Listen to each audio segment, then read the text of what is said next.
Aujourd'hui, je vais partager avec vous une pépite. Plus que ça, un ovni. Pourquoi je vous dis ça? Tout simplement parce que l'album dont je vais vous parler, déjà est fait par une jeune autrice, qui, si je ne m'abuse, n'a que 23 ans, euh, mais qui a la particularité d'être sans texte, ou quasi. Je m'explique. Alors, n'ayez pas crainte, n'ayez pas peur, pardon, tout simplement parce que c'est pas la première fois qu'on a des albums sans texte. Je sais que le sans texte, pour beaucoup, est associé à la petite enfance. Je ne vous montrerai qu'un seul contre-exemple qui est juste énorme, qui a été un gros coup de cœur, qui l'est encore, que je continue à conseiller, qui est tout simplement Un océan d'amour. Hein, euh, Grégory Penetchen, Wilfried Lupano, et pourtant sans texte. Alors, pourquoi j'en viens là pour vous parler de notre album? Parce que je peux vous assurer, pour être capable de faire un album sans texte, eh ben, il faut un sacré scénario et être sacrément capable d'écrire. Parce que c'est là toute la ficelle. Être capable qu'un scénario et une histoire vous parviennent sans que quasi un seul mot ne soit prononcé, eh ben, je peux vous dire que c'est pas donné à tout le monde. Donc maintenant, c'est quoi cet album? C'est tout simplement Quand j'ai froid.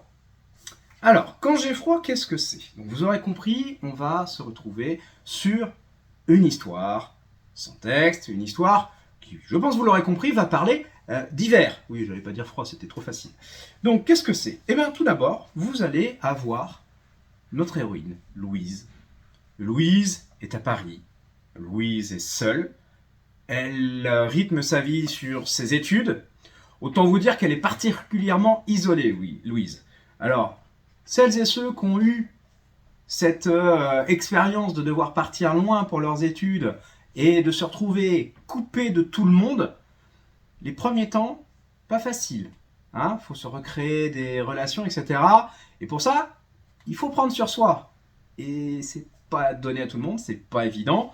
Je pense que plusieurs d'entre vous l'ont expérimenté. C'est exactement dans la situation dans laquelle Louise est. Donc régulièrement, voilà, oserais-je dire métro, boulot, dodo. C'est un peu ce qu'elle vit. Sauf que voilà, là en l'occurrence, Louise, un matin, on est en plein hiver, elle va croiser une petite grand-mère, sa voisine. Et attention, qui va vous sortir la seule phrase de tout l'album. Qui va lui sortir la seule phrase de tout l'album. Et non, je ne vous le dirai pas, je vous laisse le découvrir. Parce que cette phrase, elle a beaucoup d'importance dans le récit et elle va revenir sans texte plusieurs fois. Ça, c'est le petit mystère avec lequel je vous accroche. Mais on va aller plus loin. Cette grand-mère, elle est fraîche, exubérante, vivante. Clairement, elle rayonne. Et ce lien va commencer. Donc Louise, bien sûr, un peu distante, etc. au départ. Sauf que notre petite mamie, elle va pas lui laisser l'opportunité de tout simplement continuer à vivre sa vie isolée. Petit à petit, au détour d'une autre rencontre, elle va décider de l'entraîner avec elle. Et je dis bien l'entraîner. Alors faut imaginer, Louise, allez, un bon 1m70, peut-être 1m80, hein, difficile à dire.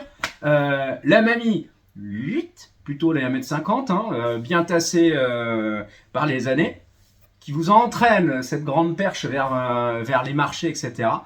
Puis au final, Louise qui se laisse porter. Et c'est un début d'amitié, d'une histoire qui commence entre elles, entre les moments vécus au jour le jour, les courses faites ensemble, les souvenirs que elle va lui raconter.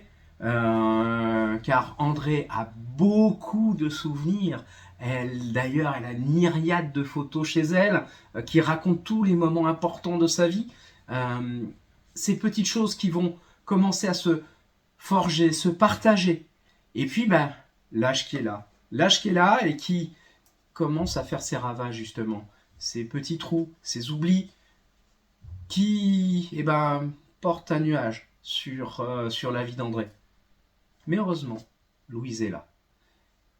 On va voir cette transmission entre ces deux femmes, deux générations totalement différentes, deux époques différentes, cette communication, ce partage et ce moment où en fait elles seront vraiment là l'une pour l'autre au moment où elles ont le plus besoin.